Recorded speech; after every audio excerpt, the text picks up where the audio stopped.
Hello दोस्तों, हम आपके लिए गौतम बुद्ध की एक कहानी लेके आए हैं जिससे आपके जीवन में एक नया बदलाव आएगा। तो कृपा करके इस वाली कहानी को पूरा सुनना और अगर कहानी पसंद आए तो हमारी चैनल FP फ्रेश बिगिनिंग को सब्सक्राइब ज़रूर करना। एक बार की बात है, गौतम बुद्ध अपने शिष्यों के साथ एक गांव से दूर किसी बड़े नगर की तरफ जा रहे थे। गर्मी के दिन थे और रास्ता भी बहुत लंबा था।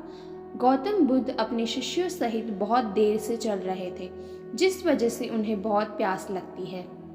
वहां से कुछ दूरी पर बरगद के वृक्ष की एक घनी छांव थी।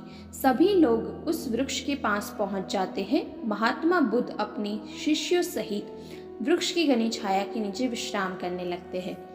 बहुत देर चलने की वजह से सभी का गला प्यास से सूख रहा था। यह बात बुद्ध जानते थे और बुद्ध ने अपने एक शिष्य को कहा, आप इस बरगद की छाया से 20 कदम दूर जाकर बरगद की 2 बार परिक्रमा करके वापस आओ। शिष्य वैसा ही करता है जैसा बुद्ध ने बताया।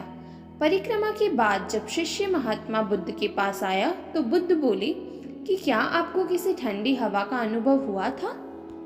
शिष्य बोला, हाँ महात्मा बुद्ध, उस उत्तर दिशा की तरफ से मुझे कुछ ठंडी हवा का अनुभव हुआ था।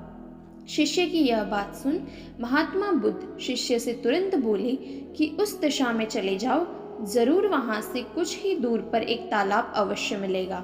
उस तालाब से सबके लिए पानी ले आओ। शिष्य उसी दिशा में जब कुछ दूर जाता है तो वहां सच में एक तालाब होता है। तालाब देख शिष्य बहुत प्रसन्न होता है और तालाब के निकट जाकर जैसे ही तालाब से पानी भरने वाला होता है तभी शिष्य की नज़र वहां दूर तालाब में कपड़े धो रही कुछ स्त्रियों पर जाती है। यह देख शिष्य मन में सोचते हैं कि यह पानी तो गंदा हो गया है, लेकिन जब शिष्य ध्यान से तालाब के पानी को देखते हैं कि अभी भी तालाब का कुछ पानी साफ है, इतने में 2 बैलगाड़ी जोर से तालाब के किनारे से होती हुई निकल जाती है और बैलगाड़ी के पहिए तालाब की मिट्टी के ऊपर इतनी जोर से निकलते हैं कि तालाब के नीचे बैठी बहुत सारी मिट्टी तालाब के ऊपर आ जाती है, जिस वजह से तालाब का बचा हुआ पानी भी गंदा हो जाता है। यह देख शिष्य बिना पानी लिए क्रोध में महात्मा बुद्ध के पास वापस चला जाता है। शिष्य बड़े ही निराशा भाव से महात्मा बुद्ध को सब बात बताता है। शिष्य की बातें सुन सभी शिष्य बोलते हैं कि हमें तुरंत यहाँ से निकलना चाहिए, किसी दूसरी जगह पानी की खोज करनी चाहिए, वरना प्यास के मारे हमारी जान निकल जाएगी। इधर महात्मा बुद्ध सभी को शांत होने के लिए कहते हैं और बोलते हैं कि धीरज रखो, कुछ देर यहीं बैठो, उचित समय आने तक संयम बनाए रखो।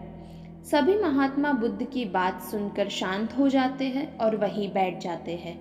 कुछ समय बीत जाने के बाद महात्मा बुद्ध फिर से अपने शिष्य को उसी तालाब से पानी लाने के लिए कहते हैं। शिष्य बिना कोई सवाल किए उसी तालाब से पानी लेने के लिए फिर से चला जाता है। तालाब की हालत देख शिष्य को यकीन नहीं होता है कि तालाब का पानी पूरी तरह से साफ होता है। यह देख शिष्य बहुत खुश होता है और पानी भरकर महात्मा बुद्ध के पास जाता है।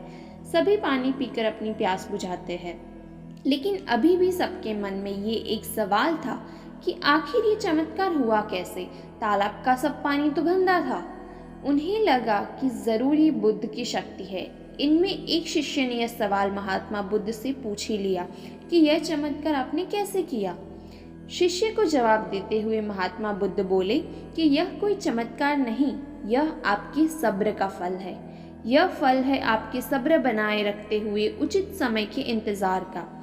जितनी देर हम सब लोगों ने सब्र किया, उतनी देर तक तालाब के पानी के ऊपर तैर रहे सभी गंदे तत्व और मिट्टी तालाब के पानी के नीचे बैठ रहे थे। फिर कुछ देर बाद शिष्य जब वहां तालाब के पास पहुंचा, तब तक सब दूषित कण नीचे बैठ चुके थे, जिस वजह से तालाब का पानी पहले की तरह साफ हो चुका था तथा तालाब साफ दिखाई दे रहा था।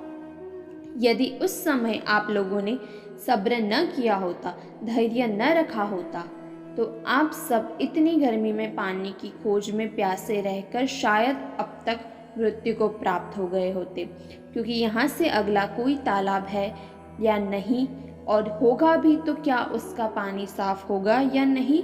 इन सब कारणों से आप कभी प्यास न बुझा पाते और प्यास से ही मर जाते। फिर इतना बोलने के बाद महात्मा बुद्ध शिष्यों को एक सीख देते हुए कहते हैं कि जैसी स्थिति हम लोगों के समक्ष आज आई है, वैसी ही स्थिति और मुश्किल दौर जिंदगी के हर मोड़ पर आएंगे।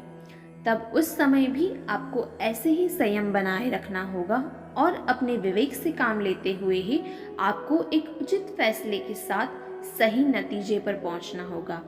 हर मुश्किल दौर में सब्र रखते हुए ऐसे ही शांत मन से ही कोई फैसला लेना चाहिए जो आपकी और दूसरों के लिए अच्छा हो, क्योंकि ऐसी स्थितियों में लोग अक्सर गुस्से में आकर अपना सब्र खो देते हैं और गुस्से तथा जल्दबाजी में गलत काम और फैसला कर बैठते हैं, जिसका बुरा परिणाम उनको भविष्य में देखने को मिलता है, जिसमें खुद का नुकसान अधिक होता है।